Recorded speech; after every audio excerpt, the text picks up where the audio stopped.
Bueno, las ecuaciones de Maxwell son la descripción teórica matemática de toda la teoría electromagnética. Es decir, son el soporte teórico de las telecomunicaciones, de la electricidad, de la transmisión de energía por líneas de alta tensión, de algunos elementos de electrónica, todos aquellos que no usen electrónica de estado sólido demasiado sofisticada, y entonces son la base de una enorme cantidad de tecnología, eso para aquellos que son amantes de las aplicaciones y para aquellos que nos gusta la teoría por la teoría, son física teórica excelente, construida a finales del siglo XIX. El señor Maxwell, que se llama Sir James Clerk Maxwell, es un caballero escocés y escribió un artículo de 4 partes entre 1861 y 1862, cuyo título está acá. Se llama On Physical Lines of Force. En ese artículo, o en esa serie de 4 artículos, están planteadas las ecuaciones de Maxwell, que en su forma moderna se ven más o menos como las tengo aquí en mi camisa. Lo que está aquí en mi camisa, estos son las ecuaciones de Maxwell, en forma moderna, escrito en lo que llamamos la formulación integral de las ecuaciones de Maxwell. Hay una formulación diferente en términos de ecuaciones diferenciales en derivadas parciales, pero eso no lo voy a tocar en la discusión de hoy. Para este momento, yo supongo que aquellos que están viendo esta discusión manejan básicamente 2 ideas de manera sumamente natural. Una idea es la idea del flujo de un campo vectorial,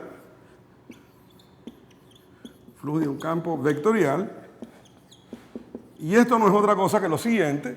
Uno puede imaginar una superficie, la divide en trocitos cuadrados, infinitesimales, a cada trocito le construye una flechita perpendicular al trocito de superficie. Se imagina el campo vectorial como flechas que atraviesan la superficie, las aquí. Se le pone un nombre, digamos F, y el flujo del campo vectorial no es otra cosa que una medida del número efectivo de flechitas que atraviesan la superficie. Uno puede imaginarse ahora un solo cuadrito infinitesimal, pinta el vector normal, pinta al campo vectorial y a este le divide en 2 pedazos. Un trozo que llama la parte perpendicular a la superficie, más una parte que llama la parte paralela, y se calcula un numerito que se llama delta phi, que es el producto de F escalar con n y se le multiplica por la cantidad de área encerrada por el cuadrito. Cuando es una sola flechita, esto no parece importar mucho en términos del delta S, y ahí voy a ir dentro de un segundo. Lo cierto es que este producto, si se escribe en términos de los elementos perpendicular y paralelo, tiene una cosa evidente, y es que la componente perpendicular a la superficie desaparece en producto vectorial con el vector unitario normal, y la componente paralela es lo que queda remanente. Ergo, esta formulita termina teniendo la siguiente fórmula. Termina teniendo el valor F paralelo multiplicado por elemento de área. Si ahora tengo muchas flechitas atravesando el trozo de superficie, muchas de ellas, entonces este numerito va a aumentar en tantas flechitas como atraviesen la superficie. Y el número de flechitas es una cosa que uno reconoce, si ha visto alguna parte anterior de este curso, como una cantidad que le indica qué tan intenso es el campo vectorial, cualquier cosa que eso signifique. En el caso del campo eléctrico, si uno está muy cerca de una fuente, muchas líneas en regiones muy cercanas, o líneas de campo, como dirían ustedes, indican que el campo es muy intenso, pocas líneas indican que el campo es poco intenso, y entonces este producto va a tener un factor, digamos, geométrico que tiene que ver con cuántas lineecitas están atravesando el pequeño cuadrito. Uno ahora vuelve a la formulación de la superficie más grande a la que dividió en cuadritos y entonces suma para cada cuadrito y obtiene una cantidad que es el flujo total, que sería la suma sobre todos los cuadritos de F punto la normal multiplicada por los elementos de área, y esto termina siendo una integral de Riemann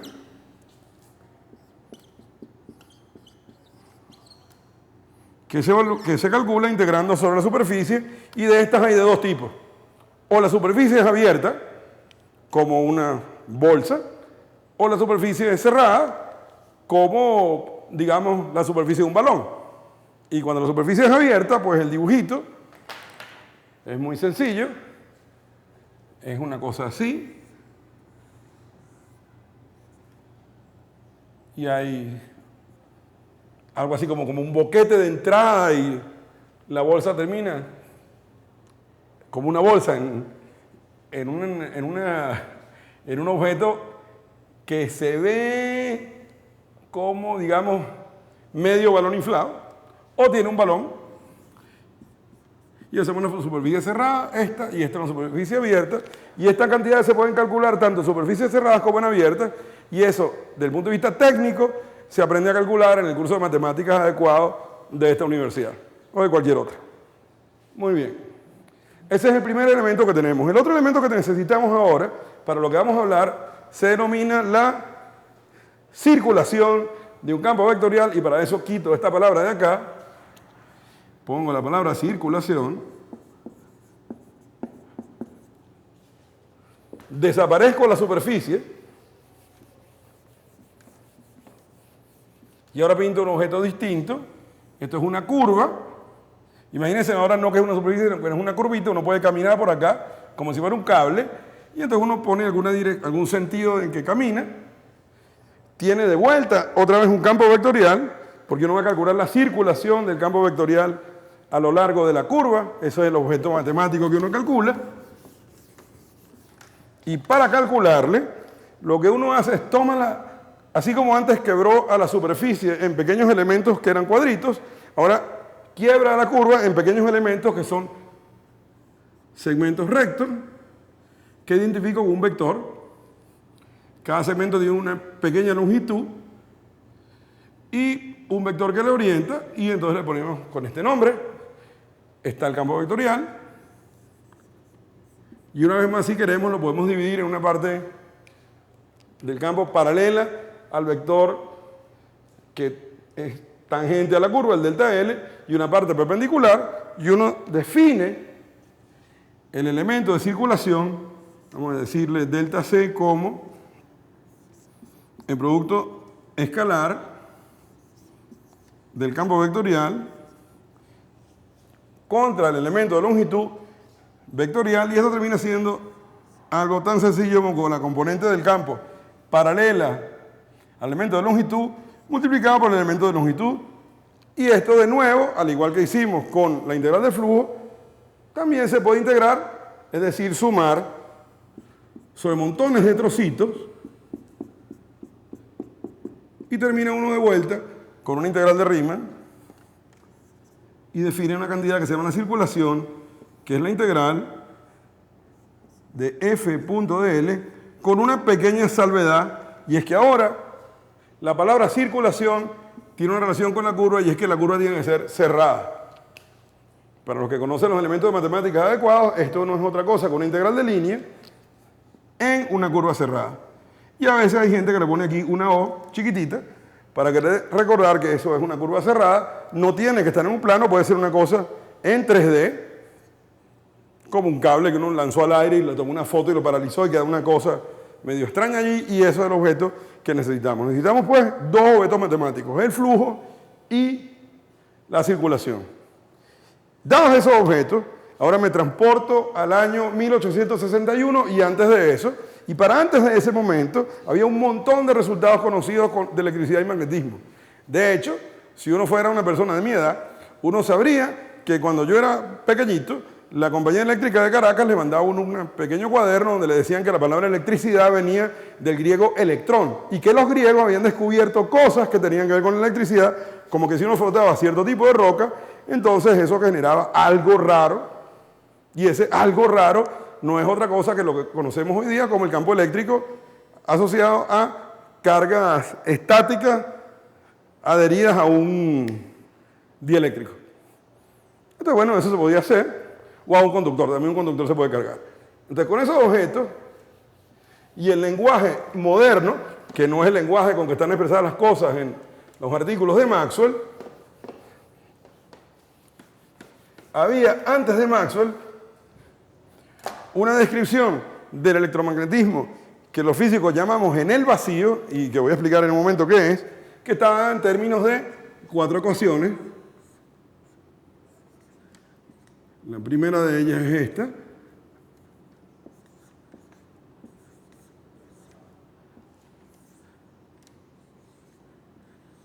Esta es la ley de Gauss. Y ahorita le explicamos lo que significa. La segunda ecuación es esta otra, que algunas veces es denominada la ley de Gauss magnética. Después está la ley de inducción de Faraday,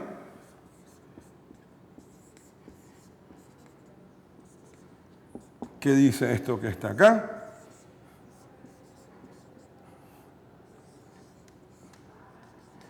Y finalmente tenemos la ley de Ampère,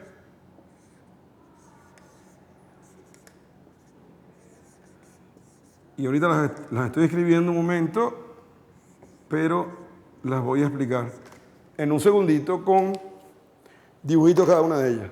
La primera ley, que es la ley de Gauss, dice lo siguiente. Primero tiene acá una integral que por su notación es una integral de flujo. Es una integral en la notación antigua en una superficie cerrada. Entonces debo pintar una superficie cerrada.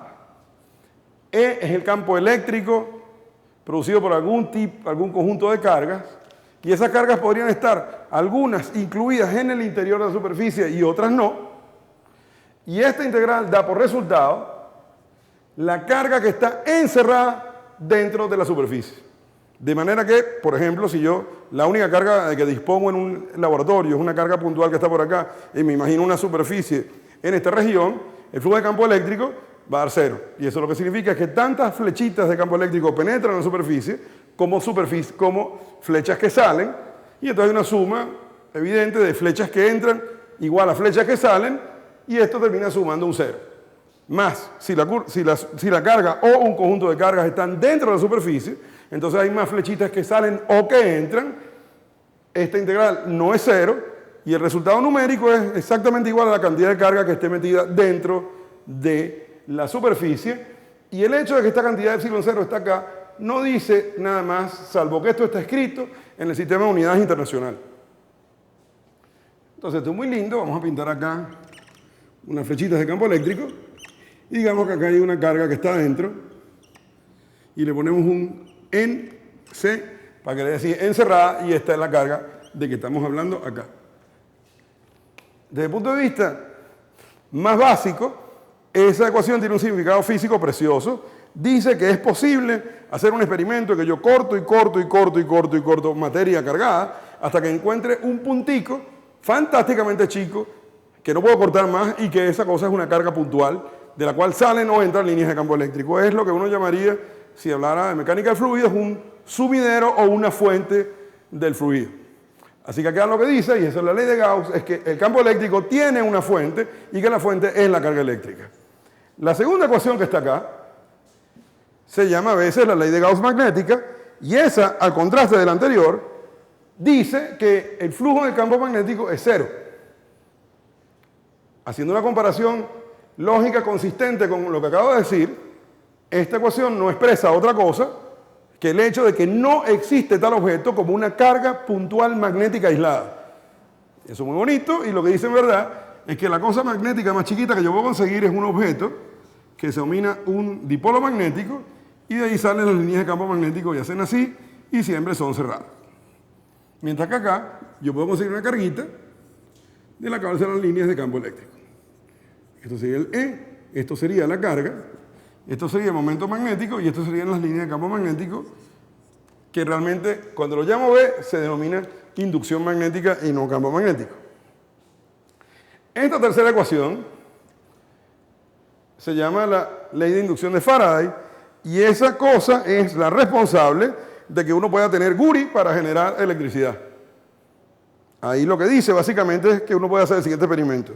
Si yo tomo un imán, digamos que esto fuera un imán, el polo norte y el polo sur, y tomo un cable y lo cierro y tal vez le pongo un amperímetro, si yo acerco o alejo el imán al cable, las líneas de campo que atraviesan en la región encerrada por el cable cambian el número. Si estoy más cerca del cable, las líneas van a ser más intensas, hay más líneas por unidad de área, entonces el flujo va más grande, y si me alejo el flujo va más chico. El cambio en ese flujo va a producir corriente en el cable de que estoy hablando, y esa corriente se ve en este término que está acá, que se denomina la fuerza electromotriz inducida, y aquí cometí un pequeño error, me falta decir que esto es una superficie, y esto es muy cómico porque le voy a poner una notación así rara, que usan mis amigos los tipos profesores del departamento de matemáticas, y que significa lo siguiente. Imagine usted ahora que agarro el cable de que estoy hablando yo, le pinto una flechita y pinto mi pequeño imán con las líneas de campo magnético salen de él y lo muevo o lo saco, puede que me acerque o me aleje a esto y ahora pinto una pequeña superficie y con esta superficie voy a hacer algo.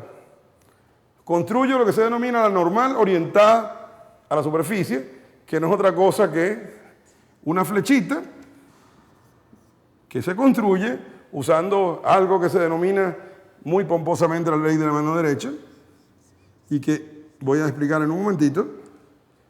Y bueno, y con esa cosa uno calcula el fulano flujo. Y aquí me importaba decir que es esta notación.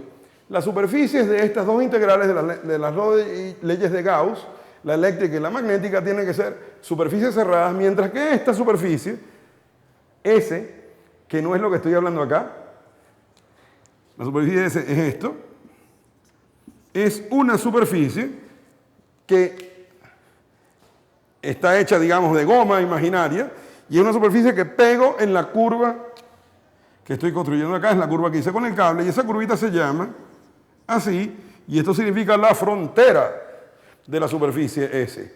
Muy bien, entonces, acá tenemos pues la curvita, el imán que se mueve y esto genera acá una corriente que viaja en ese cable y uno podría inclusive sacar para acá unos cables extra y pintar una resistencia y esto simula a toda Venezuela y estas cosas son cablecitos que están en Guri y uno mueve campos magnéticos allí, pero realmente se hace al revés, uno mueve cablecitos en un campo magnético, eso genera corriente y ahí tenemos lo que es un generador.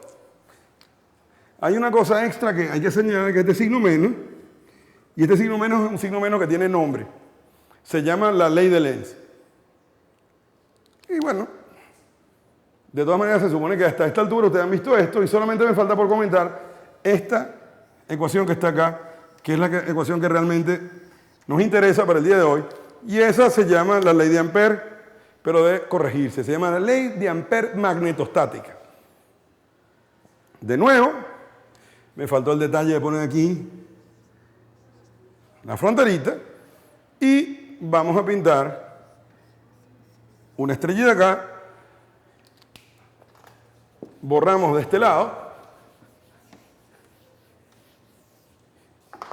y construyo en este lado lo que significa la estrellita.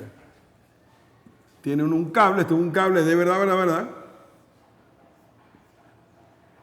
Este cable porta una corriente eléctrica y uno se imagina que dibuja alrededor de ese cable una curvita imaginaria.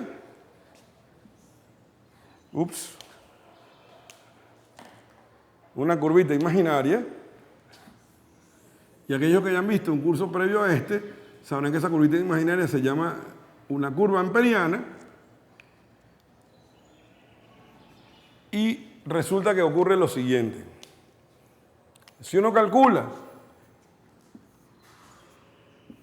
la circulación del campo magnético creado por esa corriente a lo largo de esa curva amperiana, que tiene que ser una curva cerrada, el resultado de ese cálculo es exactamente igual a la corriente que atraviesa cualquier superficie, y esto es muy importante, cualquier superficie que tenga por base a la curva amperiana pensada como si fuera un cable. Así que en este caso yo podría pensar simplemente en una especie de... Me podría pensar que la curva amperiana es un circulito que rodea cablecito y esto como una especie de planchita que formaría un disquito. Y eso podría ser la superficie. Pero yo podría también haber imaginado que esto está hecho de alguna goma y estirarlo y abombarlo, quedarme con la misma curva de base y crecer hacia acá la superficie, también de tener algo así como esto. Tener el cable por acá, la curva amperiana, hacer así que el cable atraviese por este lado, por ejemplo. Y esto sería la curva amperiana perdón, esta sería la superficie cuya base es la curva amperiana. Y es muy importante entender lo siguiente. El resultado de esto es una cantidad física que se llama un sub 0 por I. Y resulta que I es la corriente que atraviesa a la superficie que yo pinte que tenga como base la curva amperiana. O sea que en este caso, esta I es para este dibujito la corriente que atraviesa la planchita, que es como un disquito, y para este otro, a la corriente que atraviesa a la superficie, que es como una bolsa.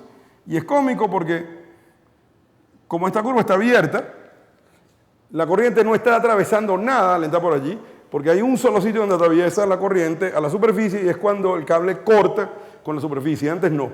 Así que está ahí, puede ser, está ahí pensando en esta superficie o está ahí pensando en esta cosa que es esta bolsa extraña y pensando que la I atraviesa esta superficie. ¿Qué ocurrió por allá en 1861? Bueno, ocurre que el señor Maxwell se pone a pensar en un problema de física que involucra todas estas cosas simultáneamente. Porque eso es lo que hacen los tipos que piensan en física. Y los tipos que piensan en física a veces se ponen a meditar acerca de experimentos que quizás no estén totalmente descritos con las leyes que ya tienen estudiadas. En este caso, el experimento de interés consiste en imaginar un condensador de placas paralelas de sección circular al cual llega o que está siendo alimentado por un pequeño cablecito. Y esto, mis amigos los ingenieros electrónicos probablemente lo pintarían así. Pondrían quizá una resistencia o algo por el estilo y un cable de alimentación y una batería, pero se preocuparían de mirar solamente la región donde la corriente camina de esa manera, porque sale así, etcétera, etcétera, etcétera. Muy bien. Si uno ha visto el curso de Física 3, entonces uno sabe hacer lo siguiente, uno sabe calcular el campo eléctrico que está creado en esa configuración. Y ese campo eléctrico tiene las siguientes características. Básicamente, son flechitas que caminan así. Acá en los bordes tienden a salir un poco. Y uno suele decir que pinta las placas tan fantásticamente cerca una de la otra que puede despreciar las rayitas curvas que rematan el campo eléctrico y quedar con un dibujo simplificado, que es exactamente este que estoy viendo acá. Y resulta que además de eso pasa lo siguiente: si yo pinto un vector, vamos a llamarlo el Z con un sombrerito unitario, entonces yo voy a poder escribir el campo eléctrico de este asociado a este condensador de la siguiente manera. E va a ser la densidad de carga partida a epsilon 0 en la dirección Z, mientras esté dentro del condensador, y es 0 si estoy fuera. Y fuera significa cualquier cosa que esté de las líneas puntadas hacia allá. Y sigma no es otra cosa que la densidad superficial de carga eléctrica depositada en alguna de las dos caras, lo cual significa la carga dividida entre el área. Y entonces tenemos ya nuestra primera parte del problema que Maxwell quería estudiar. La segunda parte del problema es decir, miremos esa configuración eléctrica y magnética, porque hay corrientes, hay cargas y demás, a la luz de las ecuaciones que escribimos hace un ratito. A ver qué ocurre. Y lo que ocurre es que hay un pequeñísimo problema que vamos a descubrir en un momento.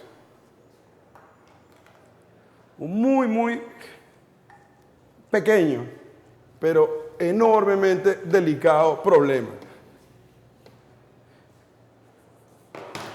El pequeño pero enormemente delicado problema es el siguiente.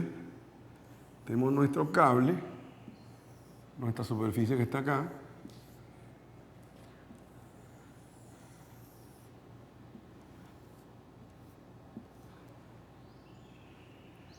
Y es una cosa muy simpática. Ok. Imaginen ustedes esa superficie que está allá, formada por una curva amperiana que va a ser el papel de base de la superficie, y considero dos superficies diferentes. Una sería esta, es el disquito que tiene por base la superficie amperiana, y la otra sería esta superficie tipo bolsa. Tipo bolsa no, porque esta también es tipo bolsa. La superficie grande que encierra a la placa del condensador. Esta no encierra la placa del condensador, porque la placa del condensador está más o menos por acá.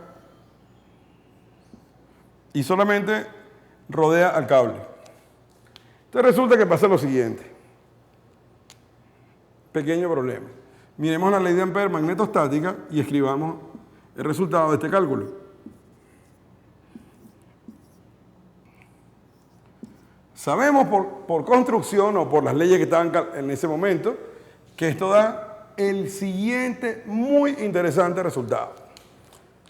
El cable está atravesando a la superficie tipo disquito, cuya base es la curva amperiana, y por lo tanto, esto da un sub 0 por I para el disquito.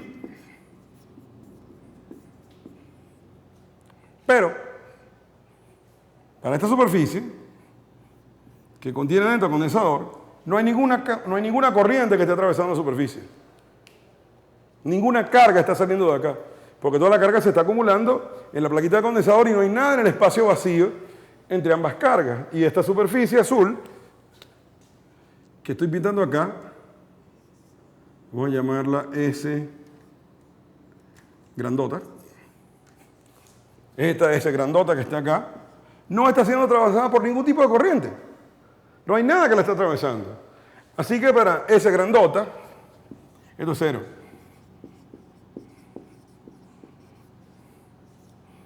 Y eso significa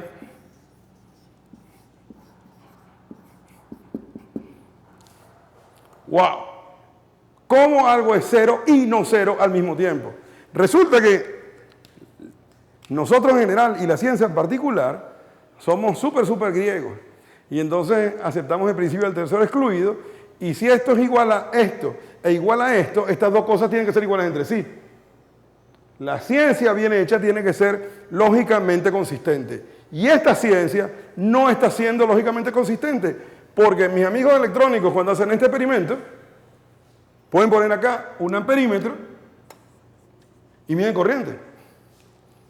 Así que esto es no 0. Sin embargo, este resultado, que tiene que ser el mismo si las ecuaciones de electromagnetismo están bien, es 0 cuando lo evalúo con esta otra superficie.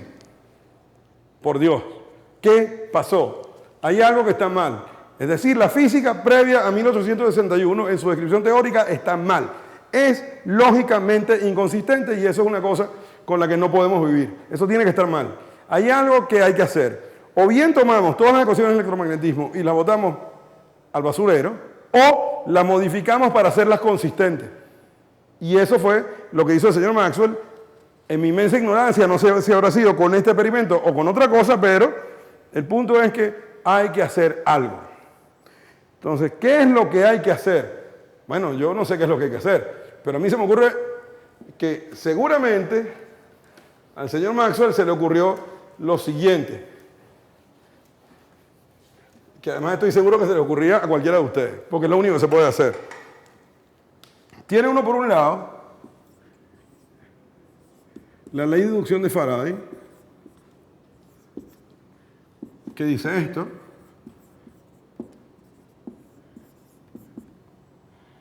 Dice eso. Y tiene por otro lado la ley de Ampère magnetostática, que dice esto otro. Los lados izquierdos se parecen.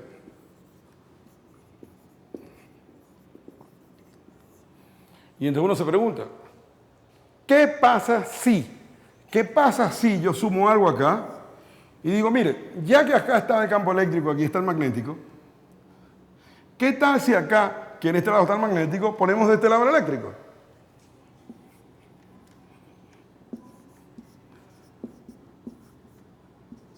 ¿Qué pasa si hacemos eso y nos preguntamos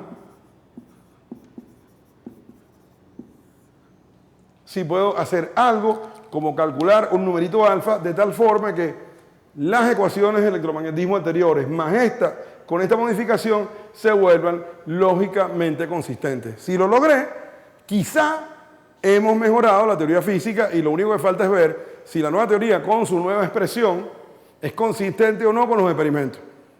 En este caso anterior, no es consistente porque o aquello o da 0 o da I. Esta quizá sea consistente, esta nueva formulación que tenemos aquí, quizás sea consistente, no lo sabemos, pero habría que probar. Habría que probar primero si es posible calcular una alfa y que la alfa resuelva el problema de la inconsistencia en esta ecuación, en esta igualdad.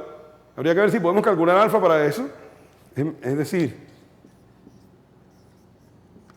existirá alfa que arregle esto. Entonces quizá lo vamos a hacer. Supongamos que lo hacemos. Si lo hacemos, ¿tendremos una nueva física que extiende a la anterior? Esa es una buena pregunta. Muy bien.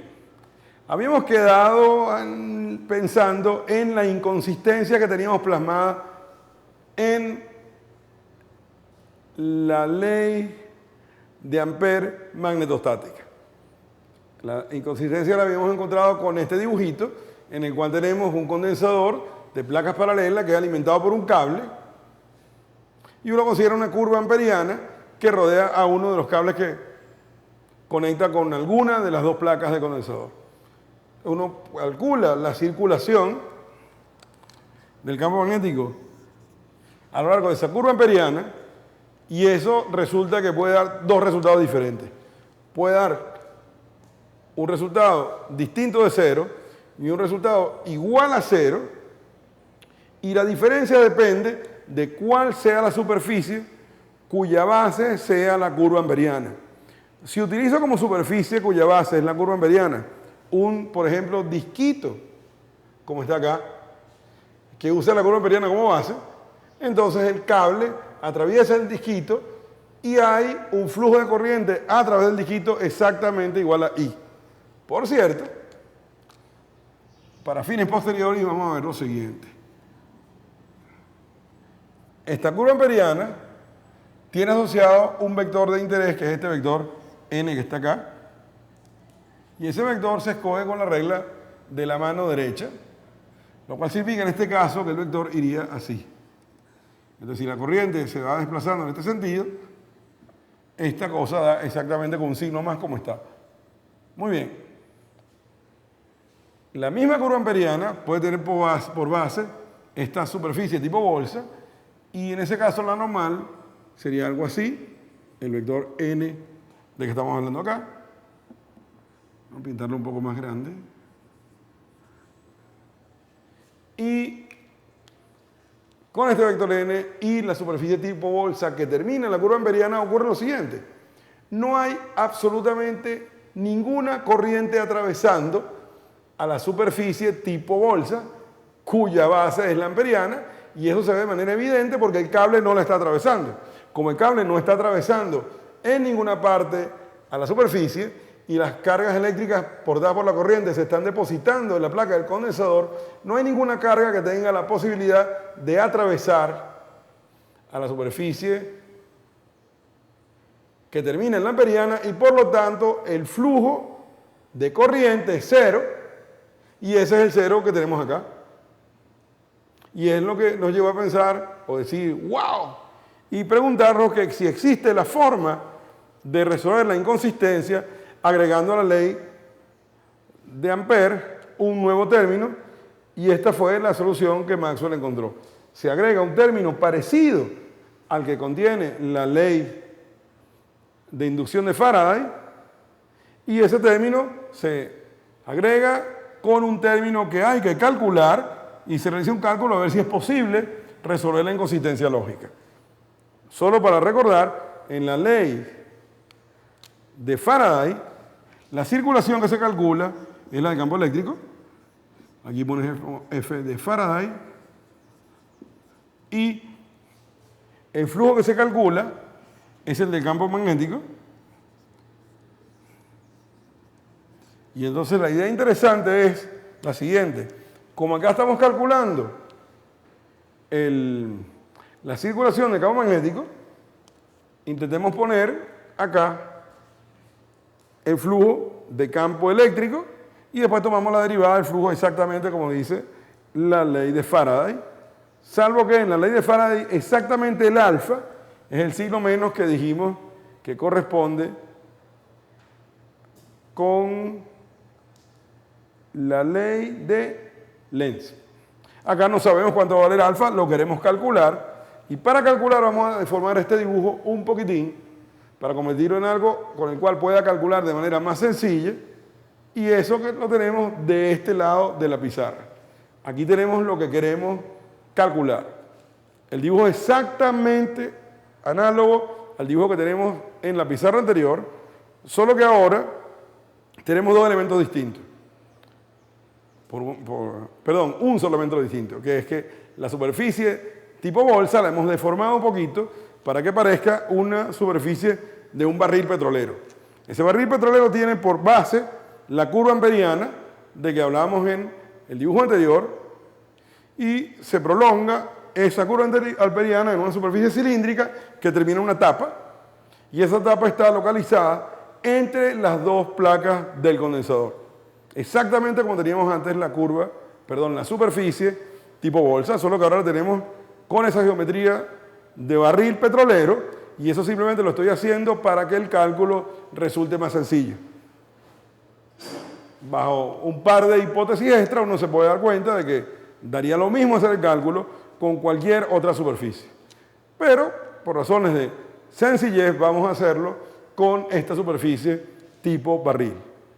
Para calcular el flujo de campo eléctrico, que es la cantidad de interés, lo que queremos derivar respecto al tiempo y después multiplicar por el factor alfa para calcular alfa, para hacer ese calculito del flujo, lo que nos damos cuenta es que la superficie tipo barril, con forma de barril, la puedo pensar dividida en dos partes. Una parte es la cara lateral, cilíndrica, y la otra parte es exactamente el fondo del barril.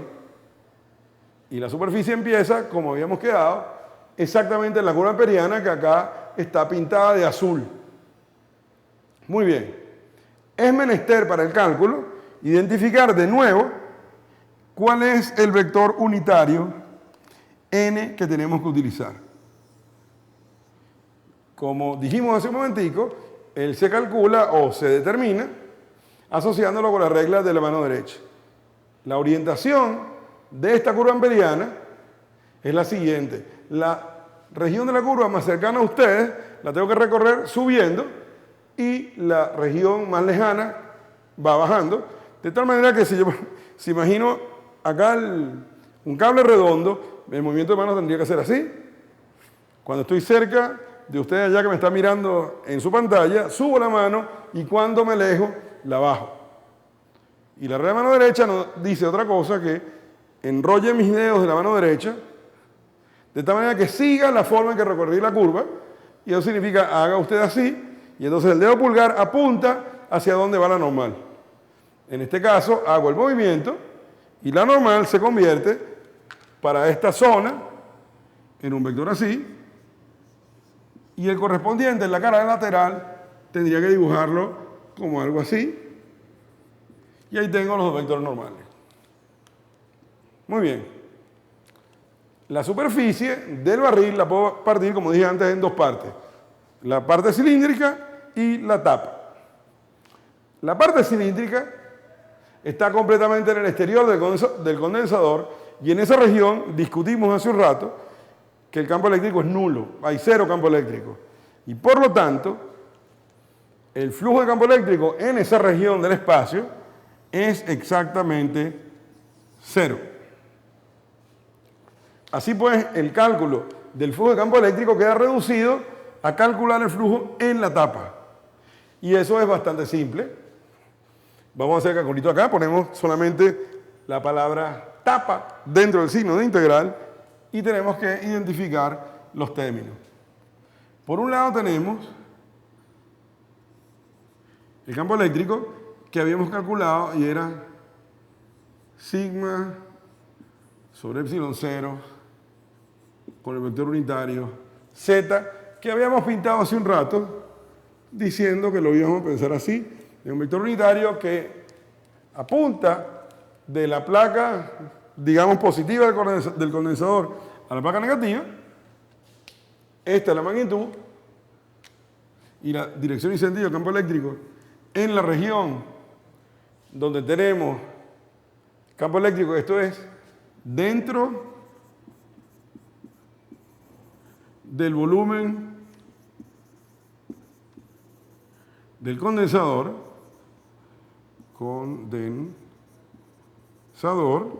y la normal es de nuevo el vector z, y tenemos el diferencial de superficie y tenemos una integral. Muy bien, el cálculo se acaba de volver muy sencillo, porque este sigma esencialmente es un numerito determinado en la superficie del condensador, es uniforme, queriendo decir con ello que el sigma vale lo mismo en cualquier región del condensador, pero no es constante en el tiempo. Este z.z genera un número 1 y por lo tanto el resultado termina siendo sigma sobre epsilon 0 por el área A, que es exactamente el área sombreada en rojo, porque fuera del área del condensador no hay campo eléctrico. Así que vamos a decir área roja sombreada. Y esa área roja sombreada tiene una particularidad. Es exactamente igual al área de la placa del condensador. Muy bien. Tenemos casi listo nuestro calculito. Solo nos falta identificar qué cosa es sigma. Sigma es la densidad superficial de carga en la placa del condensador y es por lo tanto la carga total que está distribuida uniformemente en el condensador dividida entre el área del condensador. Así que sigma no es otra cosa que la carga puesta en el condensador dividida entre la misma área A que teníamos aquí abajo.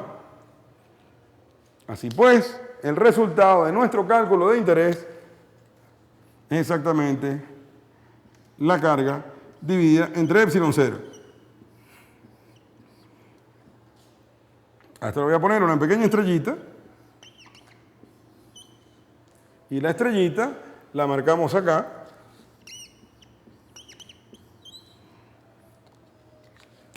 Y permítanme ustedes, por favor, que borre unas cuantas cosas del dibujo para terminar de simplificar lo que queremos simplificar. Ok, esto podemos quitarlo de acá. Esto lo voy a dejar. Ya no me interesa. Y solamente nos interesa saber lo siguiente. Para nuestro cálculo, este es un 0, 0, porque el barril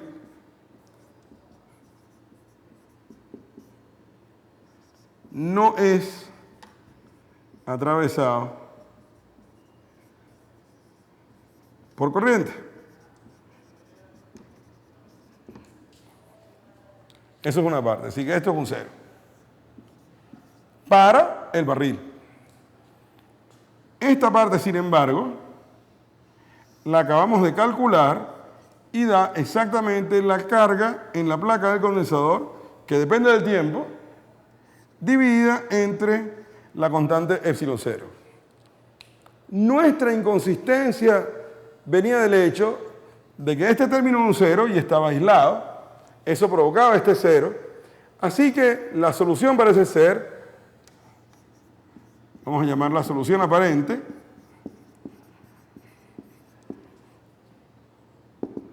coloque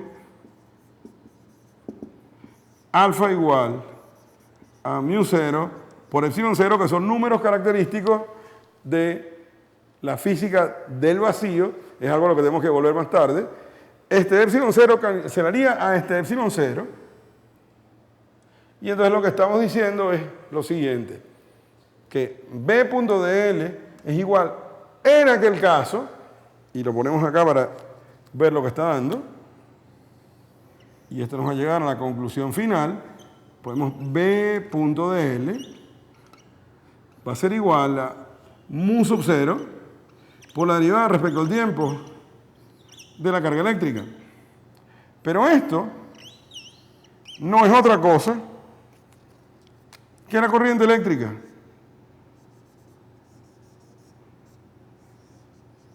Y el resultado después de Maxwell es pues brillante. Sí se puede calcular alfa. El alfa que resuelve la inconsistencia ha quedado determinado.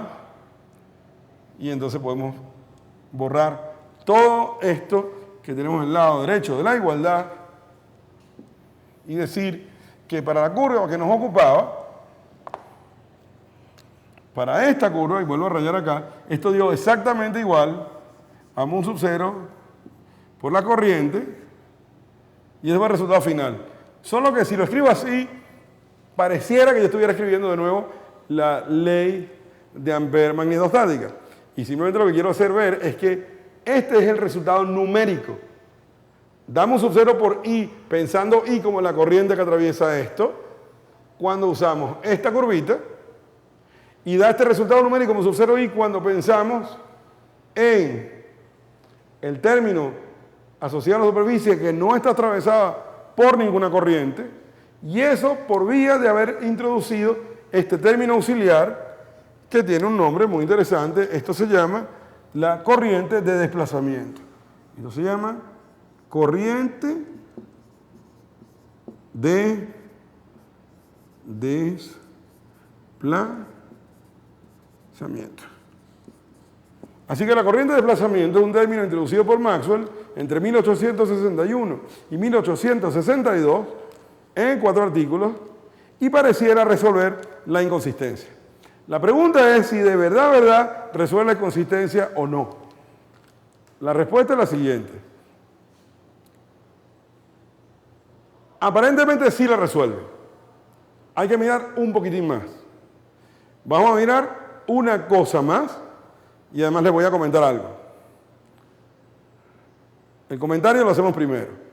Cuando uno pretende hacer un ejercicio de física teórica, es decir, lograr la consistencia matemática de un conjunto de ecuaciones que describen leyes de la física, uno está haciendo en principio solamente un juego de matemáticas. Eso no es exactamente hacer física.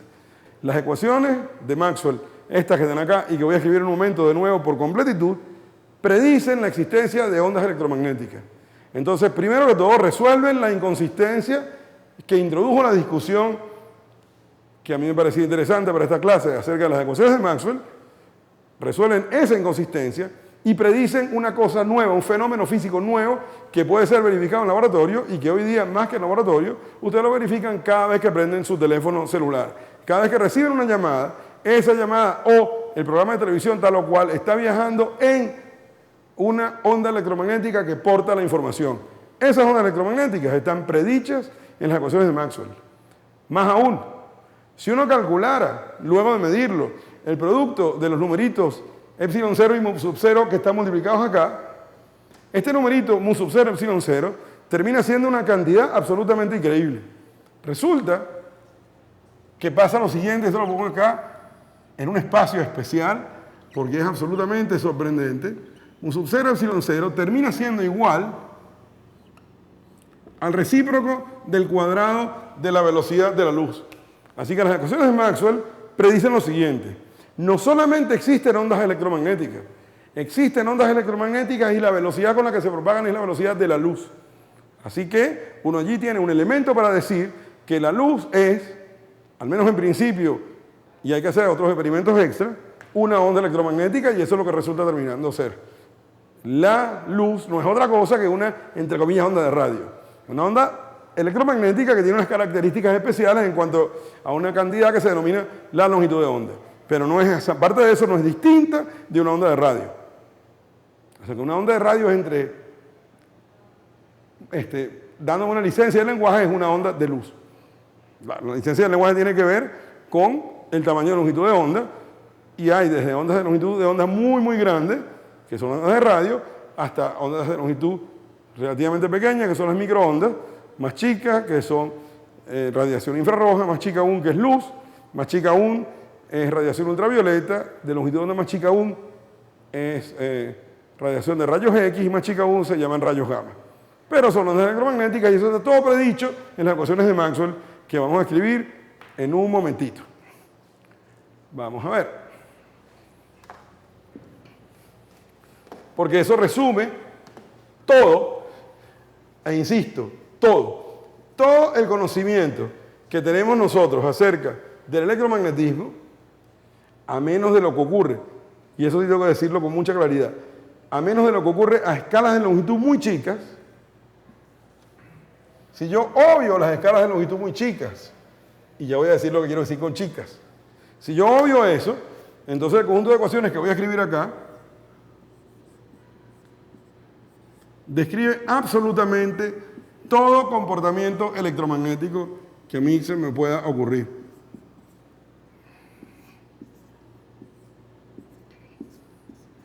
Tenemos la ley de Gauss eléctrica, la ley de Gauss magnética,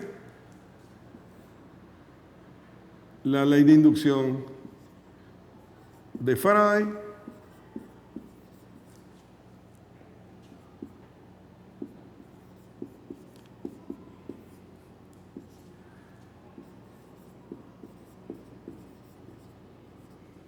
y finalmente la ley de Ampère, Maxwell, que incluye la modificación de la corriente de desplazamiento.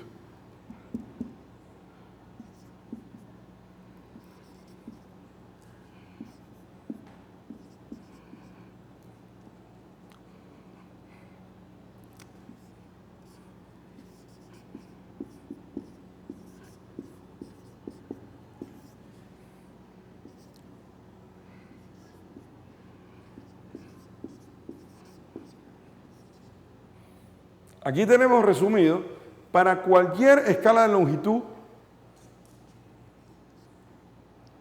que sea, ¿de qué tamaño? Tiene que ser bastante más grandecita que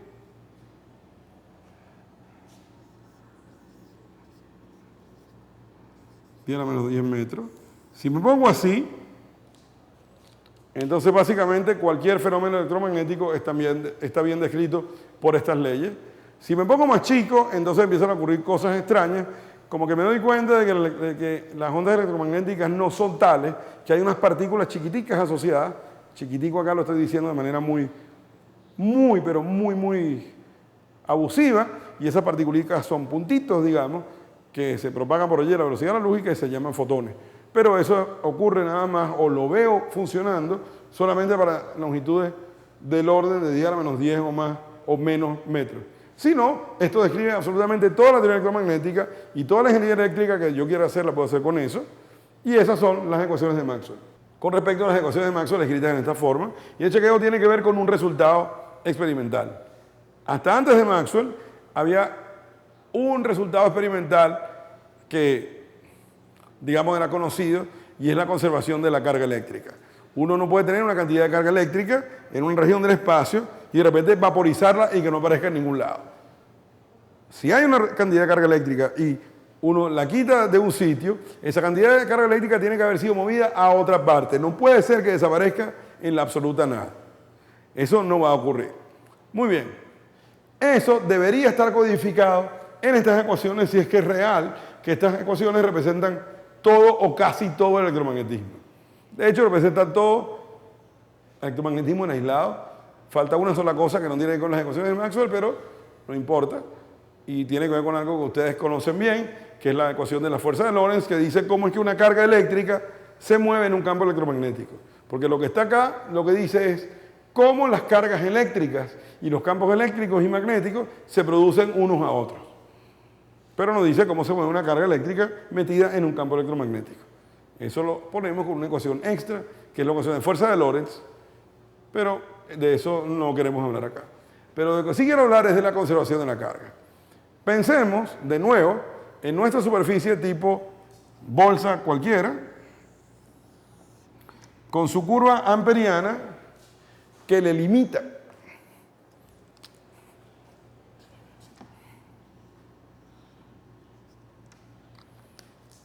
Entonces tenemos nuestra superficie S y la curva amperiana que le limita. Y hagamos lo siguiente. Vamos a pintar la curva amperiana vista desde atrás. Sería una cosita así. Ella da entrada por esta vía a la superficie tipo bolsa. Y hagamos lo siguiente. Imaginemos que volvemos a la superficie, la curvita amperiana, cada vez más chica, y más chica, y más chica, hasta que la desaparecemos en un punto. Si hacemos eso, esta superficie tipo bolsa se va a convertir exactamente en una superficie cerrada, con un puntico que voy a pintar, que es el vestigio de lo que antes era la curva amperiana. ¿Qué ocurre con eso y nuestras ecuaciones? Bueno, ocurre lo siguiente. Si miramos esta ecuación que está acá, mejor dicho, este lado de la ley de Ampère-Maxwell, va a ocurrir que esta curva tiende a cero, se hace infinitamente pequeña, y si el campo magnético no se vuelve infinito, automáticamente esta integral se vuelve un cero en el límite en que esto ocurre. Si la curva amperiana es aplastada y desaparecida hasta tener dimensión cero, esta integral vale cero, y por lo tanto, esta ecuación se puede reescribir de otra manera, que voy a colocar acá encima, solo con fines de comparación. La ecuación habrá quedado escrita como, y la pongo en rojo con toda la intención, mu sub 0 i más mu sub 0 epsilon 0 y la derivada temporal de el flujo del campo eléctrico a través de la superficie. Y acá tenemos que hacer un pequeño dibujito, unos ojitos que miran pensando con mucho cuidado y se dan cuenta de lo siguiente. S ahora es cerrada. Antes era una superficie tipo bolsa con una abertura, ahora una superficie que se cerró, y en ese caso uno sigue pensando un poco y se da cuenta que está hablando de el flujo de campo eléctrico en una superficie cerrada, y esto es la ley de Gauss, y esto por lo tanto tiene que dar la carga dividida entre epsilon 0, donde la carga es la carga que está encerrada en la superficie que tenemos ahora. Disculpen ustedes que pinte esto en forma de cuadro medio extraño, ¿cómo es que llaman esto? Eso lo llaman un mapa de ideas con los psicólogos actuales, y esto es un cero, y este cero viene de acá. Esta es la manera de mirar este problema. Resulta que, como esto es un cero, estas constantes mu sub cero no interesan, y entonces aquí ahora dice I más la derivada respecto al tiempo de la carga eléctrica dividida entre epsilon cero. Que con un epsilon cero queda la carga eléctrica nada más y esto igual a cero. Esto pareciera medio estúpido porque aquí lo único que parece decir es que la carga es la derivada de la corriente. Y sí dice eso, pero vamos a pensar bien exactamente en lo que dice acá. Acá dice lo siguiente. Esta carga es la carga que está encerrada adentro de esa superficie. O sea, la superficie limita un volumen espacial. En ese volumen espacial hay una cierta cantidad de carga, no sé cuántos coulombs, lo que sea que uno colocó allí inicialmente. Y acá lo que dice es que si eso cambia de alguna forma, si eso cambia de alguna manera, cambia porque hay corriente que atraviesa la superficie. En otras palabras, dice, si usted cambia la carga que está acá, esa carga tiene que viajar a algún lado. La cantidad de carga que usted mueva es exactamente la corriente que sale de aquí.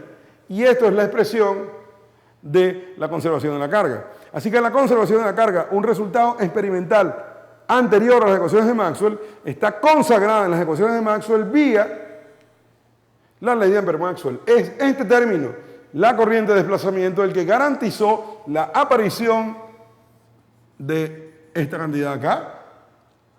Y eso es absolutamente notable. Las ecuaciones de Maxwell predicen entonces, por un lado, la existencia de ondas electromagnéticas.